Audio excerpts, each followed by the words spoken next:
अस्सलाम वालेकुम friends and welcome back to another video. तो कैसे हैं आप सब। आज की इस वीडियो में हम फिंगर्स के मुख्तलिफ मेहंदी डिज़ाइन बनाएंगे। आपने अपनी राय का इजहार कमेंट्स बॉक्स में ज़रूर करना है कि आपको आज की ये वीडियो कैसी लगी, और चैनल को सब्सक्राइब करके इसे अपने दोस्तों के साथ भी लाजमी शेयर कीजिएगा।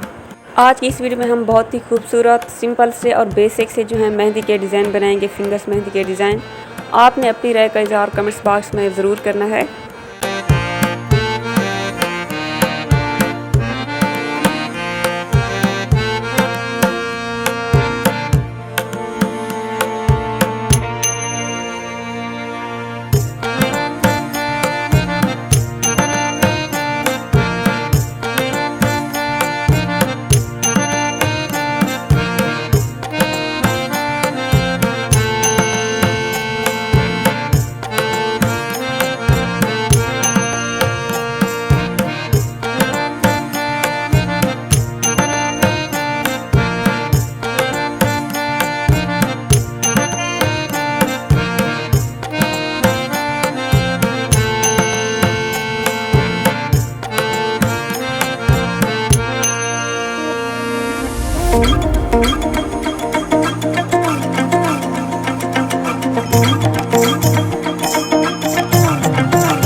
तो ये थी हमारी आज की वीडियो। आपको ये वीडियो कैसी लगी इसका इज़हार कमेंट्स बॉक्स में भी ज़रूर करना है। फिर मिलेंगे एक नई वीडियो में। अल्लाह हाफिज़।